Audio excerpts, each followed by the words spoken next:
Hi, everyone. Thank you so much for joining us this Friday afternoon for our webinar, which will cover the 2022 Environmental Excellence Award winners. We're very excited and honored to have this time and for the individuals who won in 2022 to volunteer to lead us in this webinar. Please do take a moment to introduce yourself into the chat and direct any of the questions you may have from the presentation in the Q&A box, which is on the lower dashboard of your screen.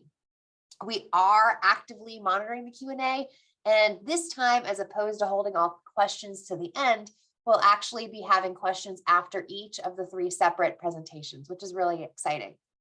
Also, if you have any technical questions or you can't hear the words coming out of my mouth or see the screen, the easiest way to fix that problem is to log out and then log back in.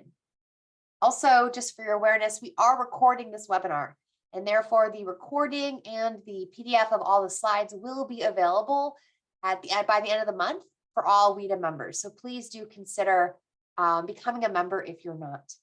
Also, you will see a poll that we are asking you all to participate in. Thank you to the 85% of you who have already completed that. We're really excited to get to know more about who attends these webinars and how we can better serve our membership.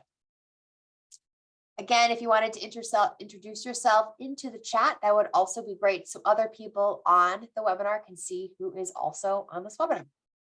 Without further ado, I would like to introduce our panelists. We have with us Steve Garbasiak, who has more than 35 years of experience in the management of contaminated sites, including determining the physical characteristics of sediments and waterways, identifying dredging and disposal plans, and assessing, designing, and implementing remedial options. Steve serves both as a senior technological manager, assembling and leading sediment project teams. He currently works out of the Chicago area and is one of the biggest Chicago Bears fans that I know. So thank you so much, Steve. Kimberly Gabi is an associate scientist that specializes in environmental regulatory compliance at WSP. Kimberly designs and manages a variety of intensive marine field studies to support a multitude of clients and environmental agencies. Kimberly is committed to building collaborative teams to ensure the utmost quality project deliverables and outcomes for clients, as well as support business at WSP. Kimberly is a leader and a manager dedicated to mentoring through individualized professional development and teamwork. Currently, she's reading the Witcher series and also the subtle art of not giving a. Thank you so much, Kimberly and WSP, for letting you join us today. Derek Salazar. Derek is a coastal engineer with experience in design, coastal process analysis, numerical wave modeling, and construction of shoreline stabilization, dredging, and habitat restoration products. He is certified in the state of Texas, as Derek is an advocate of coastal conservation and restoration, which drives his passion for making a difference in the industry. Additional experience includes environmental permitting, sensitive habitat surveys, mooring analysis, and structural analysis. Derek just passed his PE board and is on the way to his licensure. So thank you so much, Derek. Congratulations. We're really excited to hear from you. Nick Cox is an experienced coastal and water resource engineer with over 8 years of demonstrated history working in both the private and public sectors of the civil engineering industries on a wide variety of coastal, water resources, and other infrastructure related projects. Nick's work history has focused on coastal habitat restorations with emphasis on hydraulics and land reclamation, requiring extensive knowledge of coastal and riverine systems, hydraulic modeling, dredging, and coastal engineering principles. Nick is a strong engineer professional with a civil engineering water resource license, a master's in civil engineering from Texas A&M, and a bachelor's of civil engineering from Clemson University. He is also the father of 2 daughters, one who's 2 years old and one who is 3 months.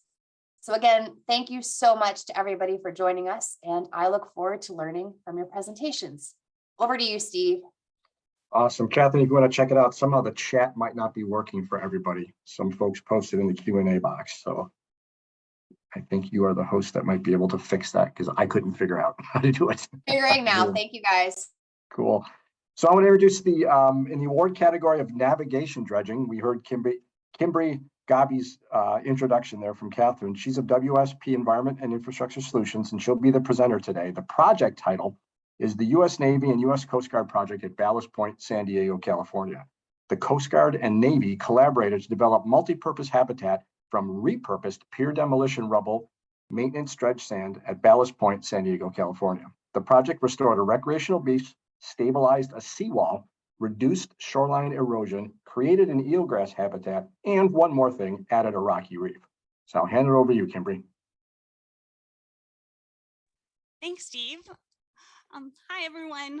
Before I begin, I really just want to take a minute to thank the group who helped me prepare this presentation and the award materials, including Hilda Barboza and Aaron Hale at the Coast Guard, Sean Suk at NAVFAC Southwest, and Keith Merkel of Merkel and Associates. This project was really the brainchild of Mitch Perdue, who was a natural resources special with NAVFAC Southwest in San Diego for over 30 years. Unfortunately, he was not able to see his dream come to completion as he passed away suddenly in November of 2018. Mitch had this great idea to use concrete rubble from the demolished Navy fuel pier to construct an intertidal reef, obtain dredge material from the Coast Guard facility at Ballast Point, and plant eelgrass to stabilize beach sand to become habitat for marine resources. Mitch knew that it would be successful, and the key component to that was that everything had to come together at the same time. So let's talk about the reef. So first, let's take a trip down to Southern California to mooring Ballast Point and Naval Base Point Loma. The location is here at the mouth of San Diego Bay, which is critical to kind of understanding the way that the tides come into the bay. This is the mooring Ballast Point itself. It's a peninsula here on toward the mouth of the bay that kind of sticks out beyond the normal feature here of Point Loma. This image shows the yellow outline of the Coast Guard long-term mooring dredge facility. And as you can see, we have a bit of a problem in that part as the footprint is above 0 here. And this was in 2018, and the design depth is -30 for this footprint. If you look to the left side of the photo in the corner, there's a sandy area that's known as Smuggler's Cove. This area was once a really nice sandy beach, but had been eroding for many, many years. The Navy had been trying to figure out a way to restore the beach. And as we were doing studies, they determined that the current movement here around the tip of Point Loma was moving sand to Ballast Point, depositing it in this deep mooring at the Coast Guard, in this big dredge footprint that existed. And then it was being scoured as it hit the back end of the peninsula and then sent back up into San Diego Bay for distribution.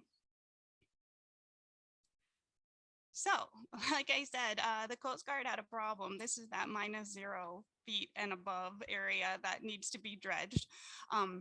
They were heavily impacting the mooring area, and their docks were beached on the accumulated sand and in danger of being damaged. Also, the Coast Guard cutter here, the Sea Otter, was in peril of being impacted and not being able to use its home ported berth. Because this had become quite an issue, the Coast Guard did an emergency dredging of 25 cubic yards to save their dock. At the time of dredging, the Navy took it upon themselves to grab a little sample of the Coast Guard beach and a little sample of Smuggler's Cove and did a grain size analysis. And as it turns out, the grain size of the sand dredge from the Coast Guard mooring was a match and determined to be compatible for placement at the cove. So the Navy started scheming. As mentioned, the beach at Smuggler's Cove had been eroding for quite some time. It originally started after the 1983 El Nino, and by 2016, the beach was almost entirely gone. Around this time, Mitch Perdue had a conversation with the Admiral, who said he'd really like his beach back. So Mitch made it his personal mission and came up with a plan. And here it is, the fish eelgrass intertidal and subtidal habitat, also known as the fish reef. The plan that was developed by Mitch, along with Merkel and Associates and Moffat and Nickel, was to reuse the old construction debris from the Pier 180 project and the sand from the Coast Guard mooring to create a new eelgrass habitat that would restabilize the beach. This would also prevent future erosion and provide much needed nursery and foraging habitat for San Diego Bay species, including the ESA listed green sea turtle. As you can imagine, this is a big idea that takes a lot of planning and permits, and the US Coast Guard was pretty much desperate at this time to get the dredging done. So unfortunately, their maintenance dredging permit had expired and they needed to apply for a new 10-year permit and wanted it to include up to 30,000 cubic yards per event to get their mooring back to -30. As you know, dredge material needs a place to go, so the Coast Guard was looking for long-term options for this material.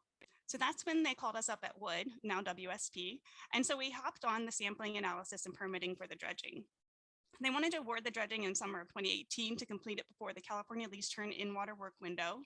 And at the same time, the Navy wanted to construct the reef in 2019 and 2020, so there's a little bit of a gap, and plant eelgrass in 2021. The Coast Guard and the Navy both knew that there would be a lot of work to put into the permitting and monitoring the reef to determine the project's success, and there was a risk it wasn't work. However, the Coast Guard agreed this was a pretty awesome project, so they decided to work together. So now we at WSP were racing to get the sediment characterization and permits for the dredging completed.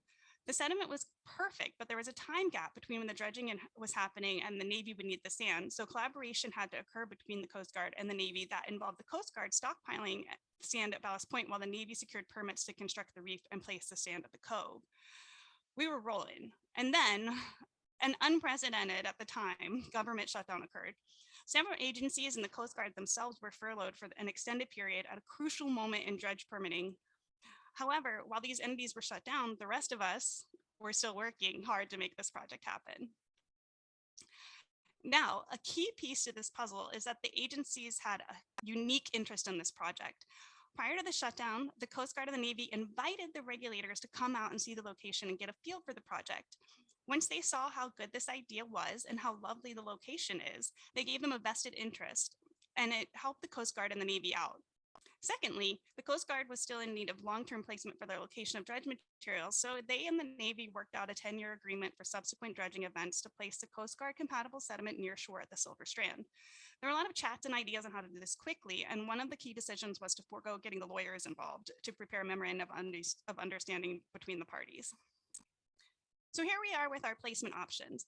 For the sediment characterization, we collected grab samples at the smugglers and the nearshore areas of the Silver Strand boat lines. And as a backup, we also collected reference sediment from the LA5 ocean dredge material disposal site and did a tier 3 ocean disposal plan, just in case there was a little bit too much sediment. We then went out and collected 12 samples from 2 composite areas within the Coast Guard mooring area to a depth of -30 feet plus a 2-foot overdredge allowance. Each of the composites was subjected to a tier 3 evaluation for ocean disposal, and all of the individual grab and core samples were analyzed for grain size. As I mentioned, the Coast Guard and the Navy split up their permitting responsibilities to make sure that both of the projects stayed on track. The Coast Guard plan was to dredge and place their sediment and stockpiles at Ballast Point. However, there were a lot of additional hurdles to overcome for the dredging, including super shallow depths, maintaining structural integrity of the pier, underwater riprap at the tip of Ballast Point, beach grading that needed to be done, and storm drains to avoid the cove. Luckily, Curtin Maritime had all of the equipment needed to do this project. Here's a video of the dredge surrey being placed on the protected area of Smuggler's Cove in a stockpile for safekeeping. I love watching this video because I find it so soothing to see the equipment work and so interesting how it moves along together to ensure success, just like the Navy and the Coast Guard did with the regulatory agencies. And now we construct the reef. The first step was to build berms so that the sediment wouldn't slough back into the Coast Guard mooring area and the excess water could drain. Then the beach area was regraded for long-term stability. The reef itself was constructed using recycled pier pilings from the Pier 180 project. This recycled the materials and allowed the Navy to meet some goals for diverting solid waste from landfills. After the beach was graded and the reef considered stable by engineering standards, eelgrass was planted in June 2021 within the shallow lagoon. The quantity of eelgrass planted went into the Navy's eelgrass mitigation bank, and the eelgrass itself helped to further stabilize sand at lower shore margins. In March 2021, Naval Base Point Loma held a ribbon cutting at the former Smuggler's Cove in celebration of the newly replenished beach and reef constructed for essential fish habitat. In honor and memory of Mitch and gratitude for his long-term service to the Navy and the environment, the beach was renamed La Playa de Perdue. The dedication ceremony was held in a COVID world with appropriate social distancing and masks. Currently, the reef is quite successful, with many species moving in to enjoy the new environment. It's currently being monitored by Merkel and Associates for several biological aspects, and a student at Cal State University in Fullerton to make sure it remains viable. And of course, the Admiral and the other military families enjoy the beach itself as often as they can as a recreational facility. The preliminary studies are showing that there is non-sequential colonization on the reef substrate and rapid eelgrass establishment. The animals are liking it quite a bit. Eelgrass establishment has been rapid, but the total distribution has not yet been stabilized. The rapid recruitment of juvenile fish to the reef with slower colonization of adult fish is pretty typical for this type of an area, so we're not too worried about it. Expanding recruitment of lobsters on the reef and in the eelgrass is starting to be seen in the recent surveys, and EFH managed fish species, particularly the scorpion fish, have been present. The project also benefits two habitat areas of particular concern under the Pacific Groundfish Fisheries Management Plan. So where is the Navy and the Coast Guard hoping to go from here? The Navy-based San Diego Pier 12 demolition and was used to create the reef in San Diego Bay in 2012, and by 2016, Pier 12 supported a diverse reef community. We're using this as a baseline for how long it might take for our reef at Smuggler's Cove to facilitate and rehabitat. The fish reef is actually located in a better position to benefit from open coastal influence, and we anticipate a diverse community reflecting both open coast and bay species moving forward. The success of this project was utilized a huge and highly skilled team, including all the individual members that I mentioned previously, as well as additional subcontractors and dredgers that we could not have done it without. And most of all, I wanted to thank our regulatory agencies because, as I said, some of them were not able to work throughout the duration of the project, but worked especially hard to make sure that our reef was a success. I think that it's really important for us all to understand the relationships that we can form with our agencies and ensure that we have a good communication right from the front and beginning of our projects. Thank you. That's terrific. Thanks, Kimberly. Here's a question. I was about to say there were no questions in the Q&A box to the instant you finished. So the first question from Kaylee Popovich is, what was WSP's role in keeping the project moving forward, not just up and running during the government shutdown in 2018? So that was when we did our sediment characterization. Was during the government shutdown. We were conducting laboratory studies and also doing the analysis of the sediments to determine compatibility with the two placement sites and also with the LA5 reference site. And then we were working through the permitting application process as best we could. So pulling into all of the associated studies for the biological assessments and essential fish habitat assessments and looking at the impacts of the project. Excellent. Thanks. Any other questions for Kimberly?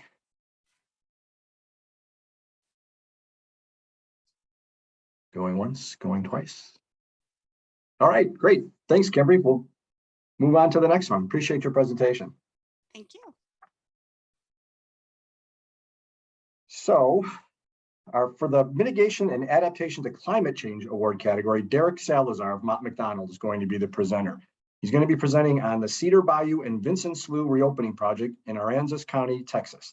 This project brought stability to an ever-changing habitat by designing a dredging template that would mimic the natural flow and migration of this historical tidal inlet.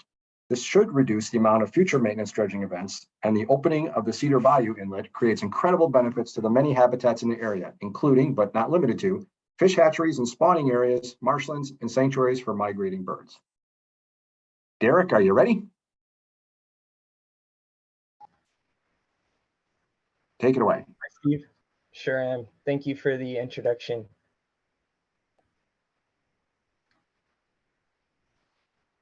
Right, so yes, my name is Derek Salazar. I'm a coastal engineer with Mott McDonald.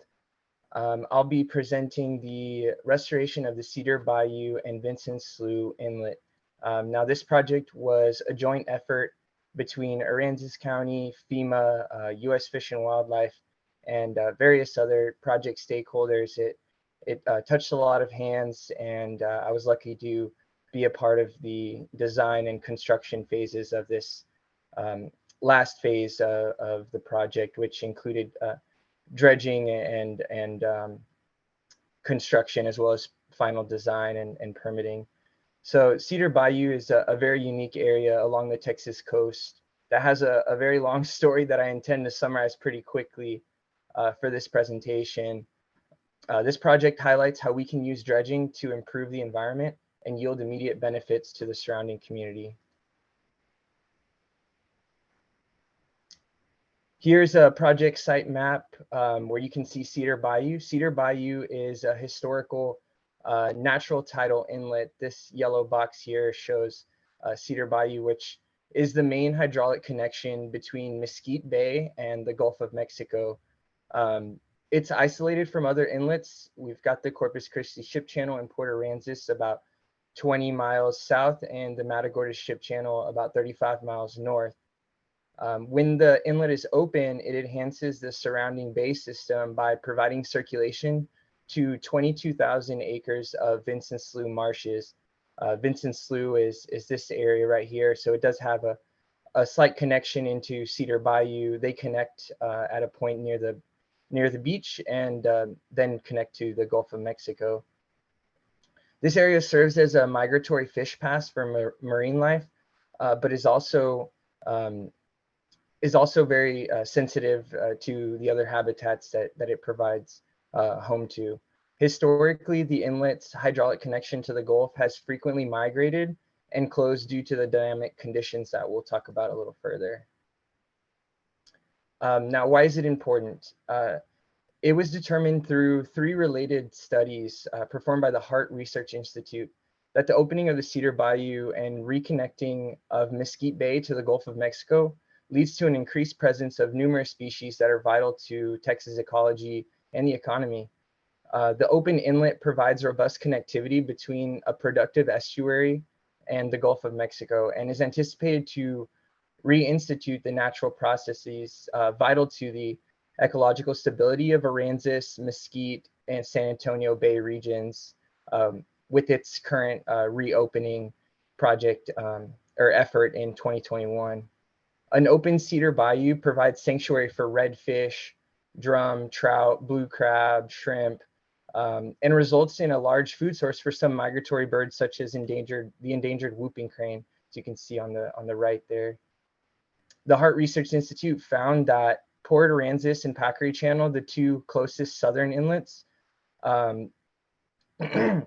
fish have to travel a further distance to get to those breeding grounds, utilizing those inlets, which is the marsh beds. Whereas at Cedar Bayou, you're right around the corner from thousands of acres of Vincent Slough marsh. Reopening these tidal inlets is often costly and time consuming, making restoration efforts fairly rare. But the economy in Aransas County primarily relies on tourism dollars, and it's evident through assessment of sales tax. An open Cedar Bayou translates into completely booked local fishing guide services, no vacancy hotels, full restaurants, which bolsters the regional economy of sportsmen seeking out the Texas Grand Slam. If you're familiar, it's the redfish, trout, and flounder. It's a great day when you can get those. This was taken from the HRI Necton study that was performed in 2012. So given that barrier islands separate most of the Texas estuaries and bays from the Gulf, tidal inlets are imperative for transporting the juvenile Necton fish, shrimp, and crabs from offshore spawning grounds into estuary nurseries where they can develop. Inlets also allow adults of the same species to migrate from the estuaries to the offshore spawning grounds in order to reproduce and complete their life cycles. A large part of this story starts with the Ixtoc oil spill in 1979, where Aransas County decided to artificially close up Cedar Bayou in order to protect their natural resources and their back bays to prevent oil from reaching and contaminating their system. Here, this is a time lapse showing the state of Cedar Bayou with the red colors indicating closed portions of the inlet and greens indicating when the inlet is open and flowing. It's important that, to point that before the Ixtoc oil spill and its subsequent closure, the inlet was fairly stable and open for long periods of time before maintenance dredging events. The 1979 emergency closure of Cedar Bayou destabilized the system by adding a lot more material to the natural migration path of Cedar Bayou. Now, talking about this migration path, for example, these aerials taken on the right-hand side really give an indication of what Cedar Bayou likes to do. It likes to connect to the Gulf of Mexico on the northern side, which is this right-hand side, and migrate down this open beach area where there's no dunes or obstructions, get to a point where this is Vincent Slough connects to the Gulf, and then it closes off. Once it reaches the vegetation, it closes off and the cycle starts again. This is important to note, so just keep that in mind. But the bottom aerial also shows that the dredge event in '87, this is after the Ixtoc oil spill and the filling of the inlet.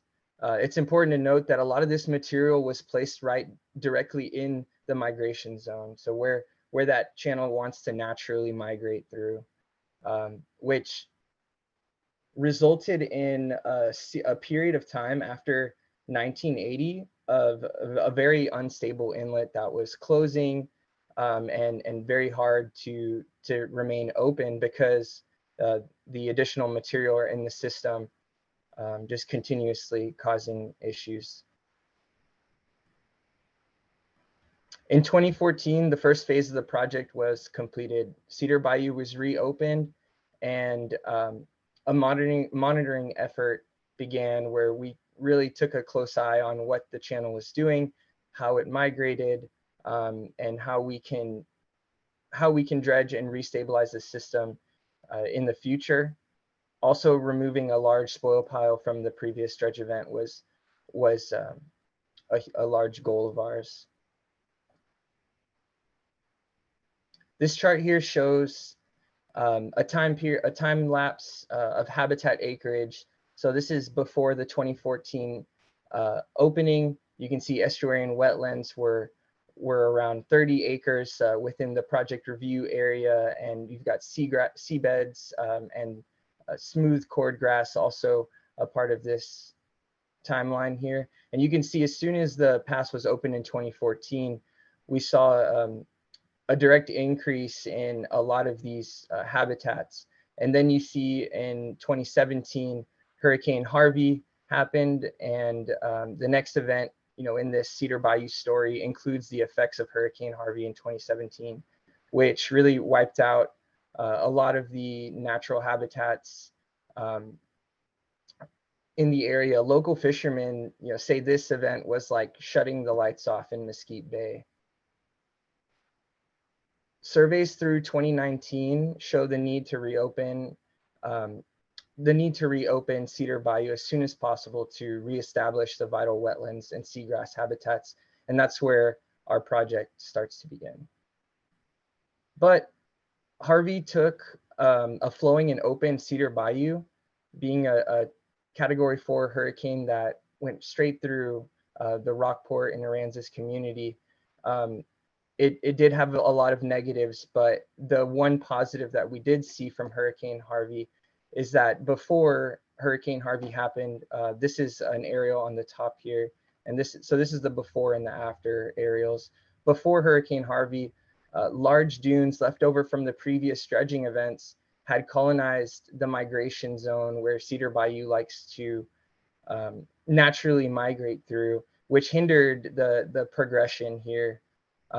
What Harvey did was it took those dunes that they had built over time and knocked them down. You can see the shoreline also reaching farther back into where these inlets like to flow. And so I like to compare these two areas because you really see the difference in the beach elevations here. So it's kind of a silver lining to Hurricane Harvey. The next phase started in 2020. The primary goal of this project was to design and implement a dredging template that would mimic the natural flow and migration of the historical inlet. Working with the Army Corps of Engineers, an adaptive management approach was developed to allow for flexibility in the template location and authorize a 10-year maintenance dredging program for Cedar Bayou. This flexible template was a key proponent of this project, allowing Aransas County, the owner, to adapt to this dynamically changing area. The design template can be placed anywhere within the designated red areas shown here on this aerial.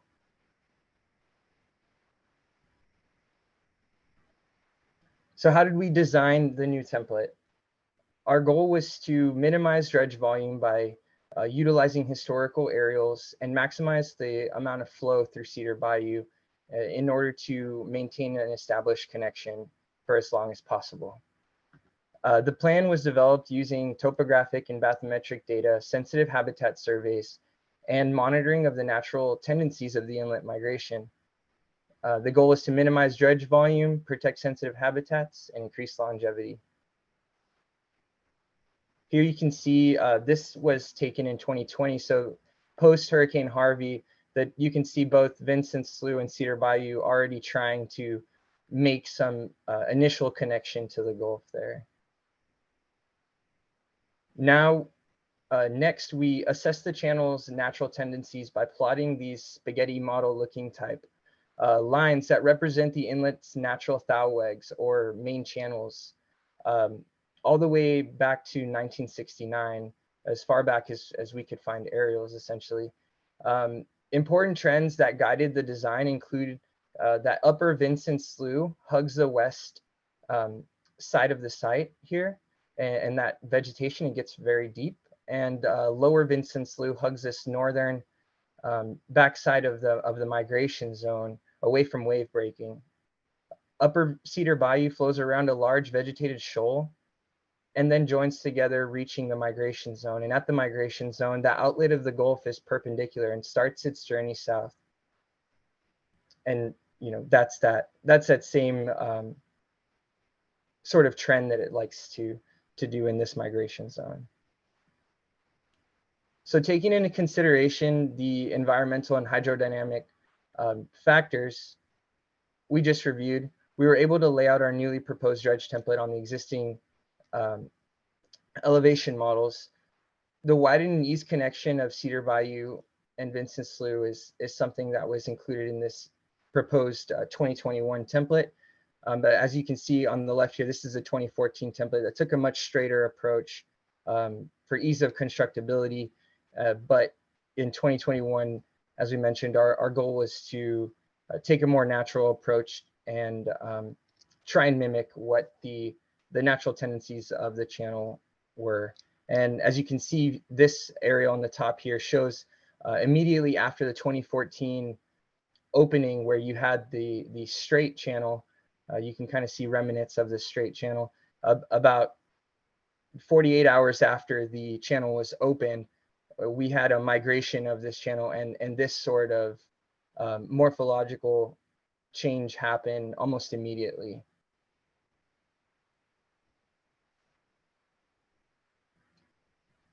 This next slide shows the 2021 dredge template.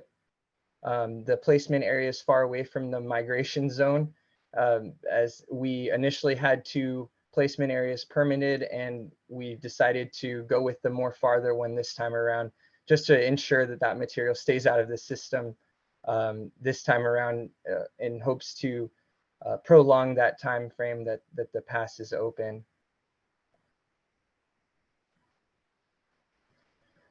The project construction started the summer of 2021 and had to be extended into 2022 due to a very strict environmental window. As I mentioned, this is a very environmentally sensitive area, but it was the dredging was achieved through mechanical operations using excavators as well as hydraulic dredging operations, where the contractor utilized 2 hydraulic dredges in order to pump and place the material down the beach, as well as marsh buggies, fuel equipment, and barges. Here's a really nice aerial overview of the dredge operation in 2021. But as I mentioned, we weren't able to finish the complete dredging project in 2021 due to some ongoing supply chain issues resulting from COVID-19. This affected the ability to source equipment, scheduling surveys, and really hit the contractor very hard as far as personnel goes. I'm sure everyone in construction around this time frame was feeling the pain there. It's also important to note that this is a very remote site.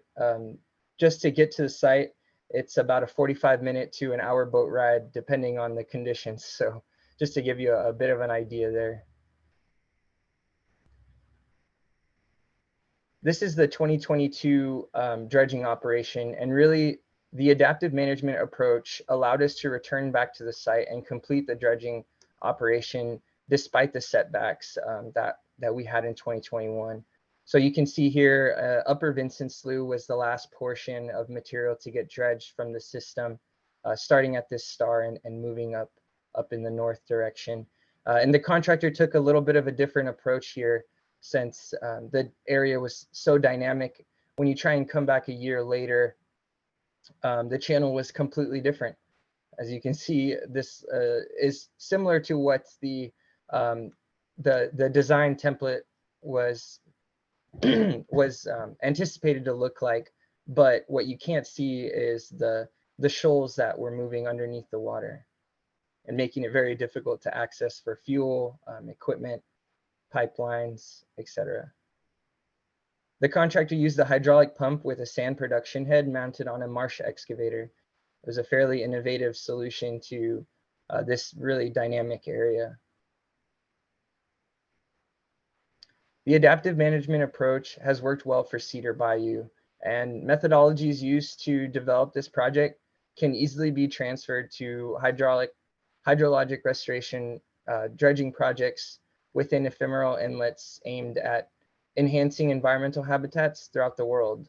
The use of adaptive management approach in developing long-term maintenance dredging program for dynamic, remote, and environmentally sensitive areas could greatly benefit other restoration projects throughout the Texas Gulf Coast and similar barrier island environments around the world.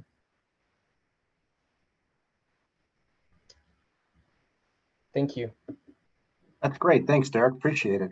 Do we have any questions from folks? Now's your time to type them into the box and we can pass them along. I don't see any right now. I'll give folks just another minute or two. Anyone furiously typing? Here we go. From Alan DuPont, when was dredging completed? Dredging was completed at the end of the summer of 2022, around October, November timeframe.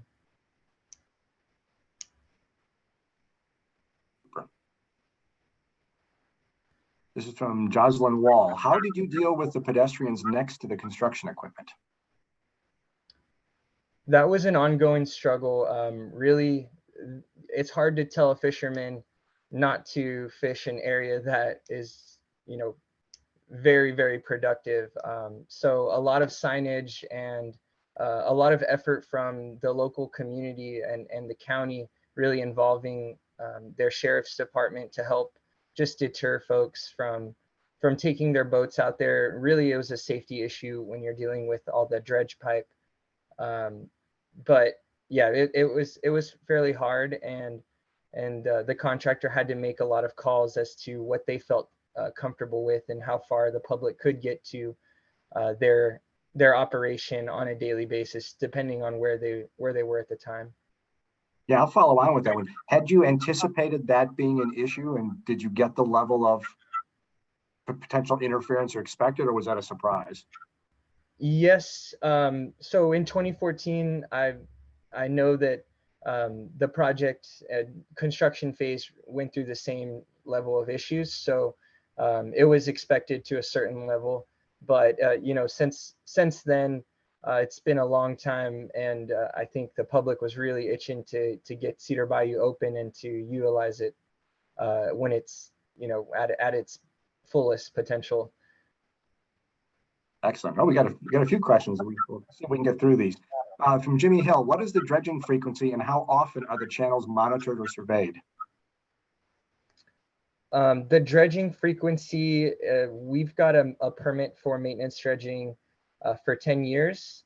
So it's on an as needed basis, as long as we maintain permit requirements such as no impacts to seagrasses and wetland habitats. And as far as the monitoring effort, we're in a 2-year monitoring effort where we've got sensitive habitat surveys occurring pretty frequently, and I know we also monitor the condition of the inlet via aerials and as they progress throughout the year. So that's something we take log of. Excellent. So Dean Norland asked, did you have any problems with pumping debris? We didn't run into any debris or anything as far as like metal objects or anything like that. It was all sand, and yeah, we really lucked out there on that aspect. Yeah, very much so. That's great. We have several more questions. What I'm going to do is I'm going to hold those to the end, and we'll move on and get the third presentation in, and then we'll be able to answer. There's a question even back for Kimberly and a couple more for you, Derek. So if you could be ready when we get through Nick's presentation. Thanks a lot. All right. Thank you. Our third award, and it's in the category of environmental dredging, Nick Cox of Moffett Nickel is going to present, and he's going to be presenting on the Lightning Point Shoreline Restoration Project in Bayou La Batre and Mississippi Sound, Alabama. The main objective of the Lightning Point Shoreline Restoration Project was to restore habitat and resources that were injured by the BP Deepwater Horizon oil spill, with both resilience and sustainability concepts integrated with the ecological components early in the engineering and design phases. The project had two objectives. First, to revitalize the locally important waterfront area at Lightning Point by restoring, enhancing, and protecting the shoreline habitats, and by providing improved community access and recreational opportunities for boating, fishing, and sightseeing. The second objective was to restore a diverse system of coastal habitats and provide shoreline protection for the long term. Nick, if you're ready, take it away.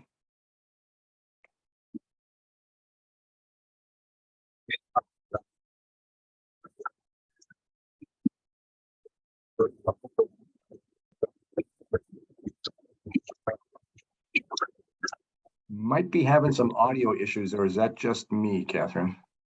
No, I also, Nick might want to mute and unmute.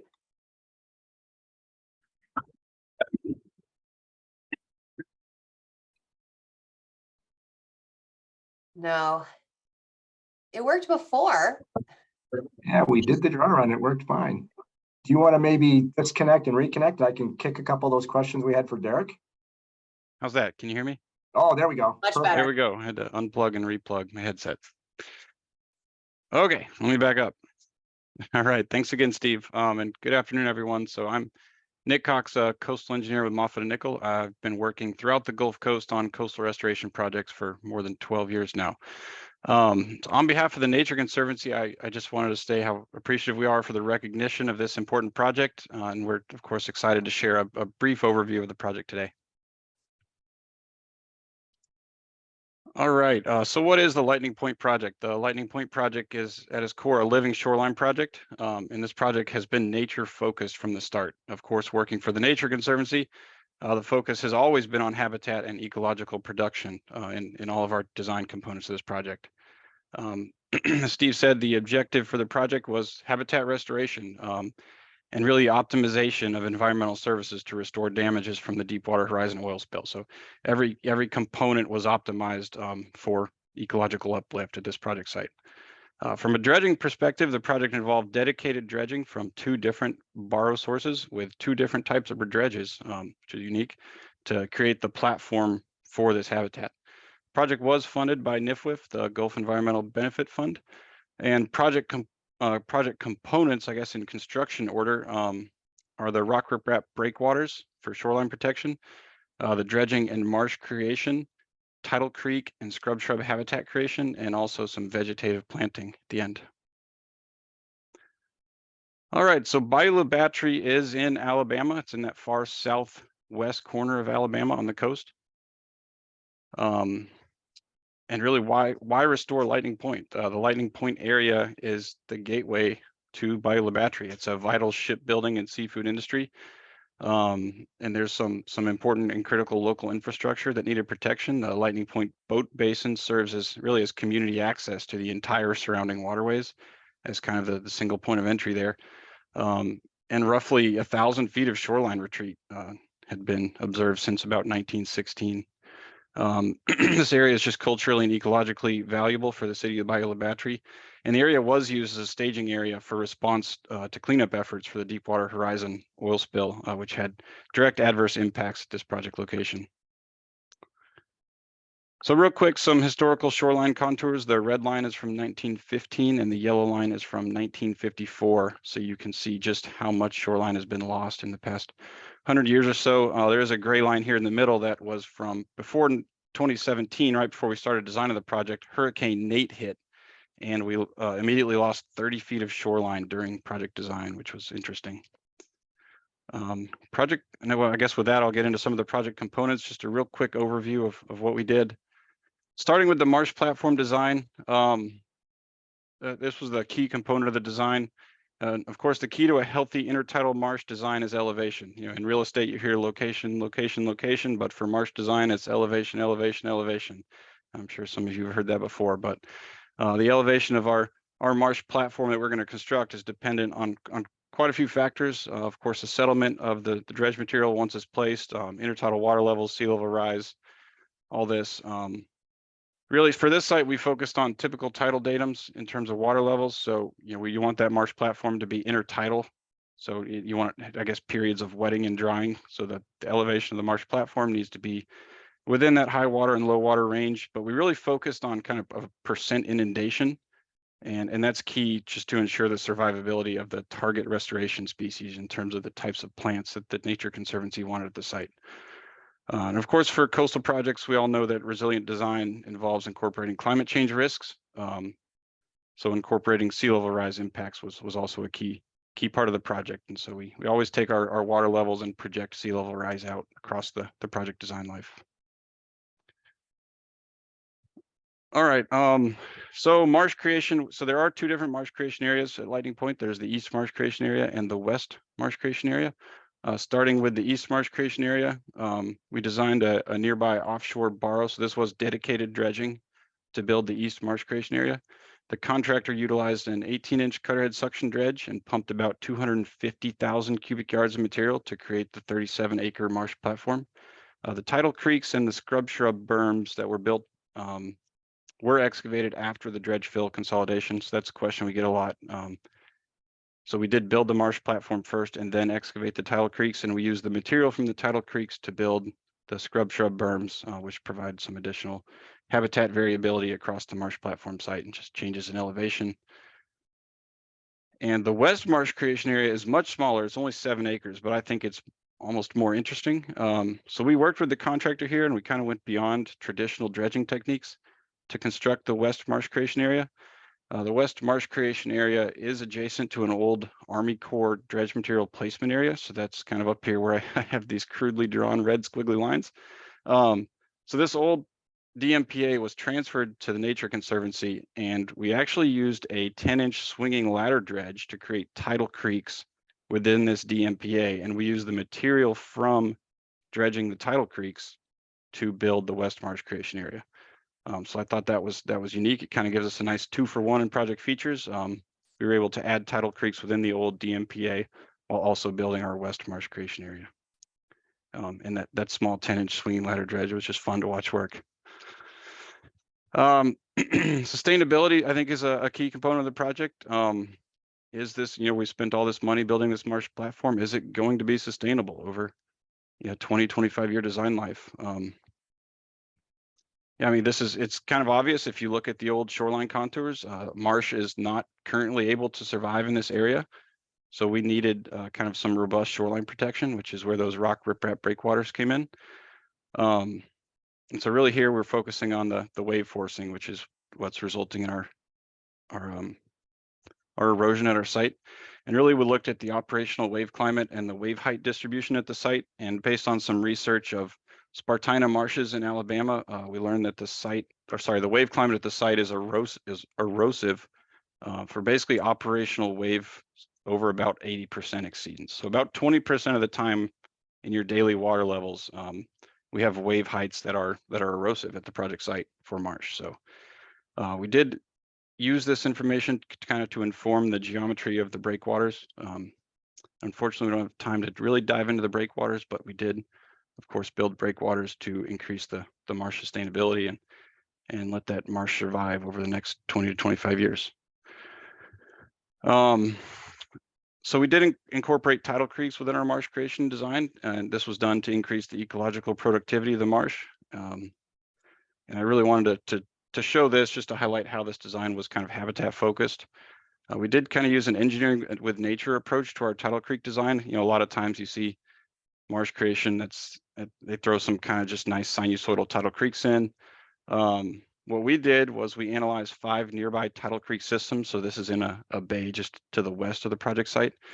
And for all of these tidal creeks, we looked at different parameters like the channel order, the channel length, the sinuosity, bifurcation ratios, drainage density, the width, of course, just the general geometry, the width and depth. And we took those parameters and applied them to our marsh.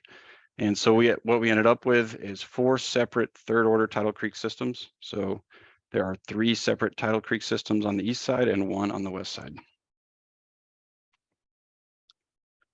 After that was done, we did, of course, plant the site. So there's kind of 3 different areas we planted. We planted the scrub shrub mounds with 2 different types of bushes, the marsh elder and groundsel bush. And then the sides are planted with salt meadow cordgrass.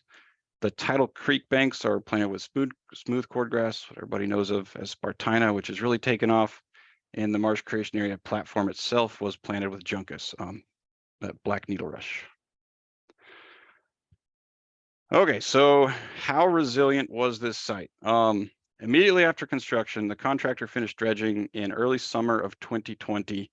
And throughout the rest of 2020, 8 different tropical storms and hurricanes impacted the site. And when we say impacted, you know, were the water levels elevated, you know, basically above the marsh platform by these hurricanes. 4 of them were what we would call extreme water levels at the site, which are anything over a 1-year return period. Hurricane Zeta was the worst, which was about a 17-year return period storm. And it resulted in a maximum water level of 7.8 feet. If you run the statistics on that, the site was only expected to experience 1 storm of this severity during its 25-year design life. This, of course, happened in the first following months.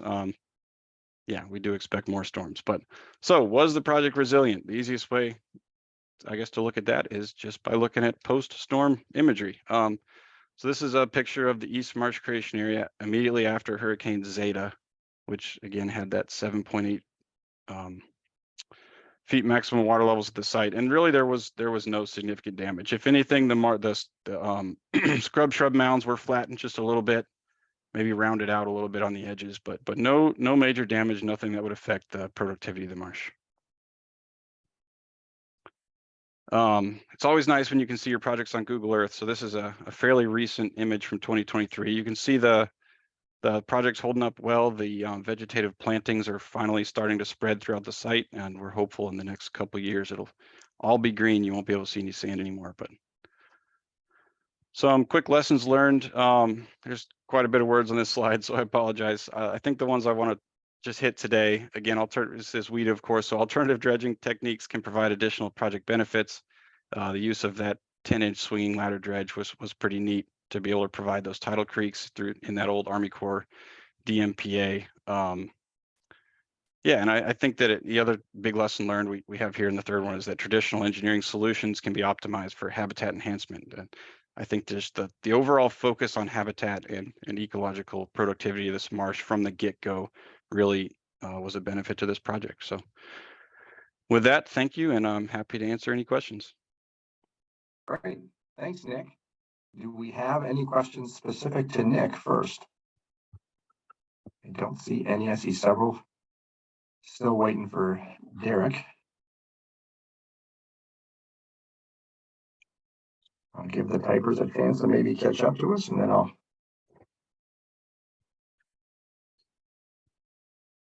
All right, let me throw a couple, Derek. I don't know if you can jump on and unmute. and I know you answered part of this one. Chris Stransky asked about ongoing physical and biological monitoring that will be performed. You talked about the physical. Can you talk about the biological monitoring that'll happen? Yes. So during construction, there were monthly site visits from biological monitors and contractor training, as well as compliance reports that were submitted to the Army Corps. But immediately after construction, there was another habitat survey that was performed, as well as escarpment monitoring and compaction studies. And then we have planned a 1-year post-construction piping, plover, red knot survey, as well as a habitat survey and compaction survey, and then a 2-year post-construction event as well for habitat surveying. Great. Mark Hendry asked sort of a related question. Did you have habitat related issues with the project, with migratory birds, things like that? Luckily, we did not. We were able to get out of there, before the whooping cranes really infiltrated, the site, because they'll take over and we have to be out of there. But we did have moments where we had nesting birds at our site, and really the way we dealt with that is we maintained the adequate buffer distances to these birds and found ways to work around them without impacting them and stressing them out. Great. I'm going to combine two questions together from Alan DuPont and Jim Bushberger about the hurricane, impact of the project during construction. Did you maintain that original plan, or did you modify it? And did you anticipate, if another hurricane would potentially wreck what you were doing? Right. Yeah, that was definitely a large part of construction that kind of changed things for everyone. We weren't anticipating to have an open Cedar Bayou during the 2021 event, but that did make things fairly complicated. But really the approach there was to have flexibility in dredging, and we targeted key locations that were shoaling in for the rest of 2021 and 2022. We decided to key in on the upper Vincent Slough area, and everything was in the goal of maintaining, or trying to maintain, the most hydraulically stable channel. Excellent. And, all right. Oh, go ahead. Sorry. I was gonna say on the other question about another hurricane, I really think that it depends on the proximity of the hurricane, but really there have been we've been combating the issue with too much sediment in the system since Hurricane Harvey, and really I think Hurricane Harvey was the first sign that we were clearing out that system from the previous events. So I think to a lesser extent now those sorts of hurricanes wouldn't affect us as much, because there's less sediment in the system to clog everything up.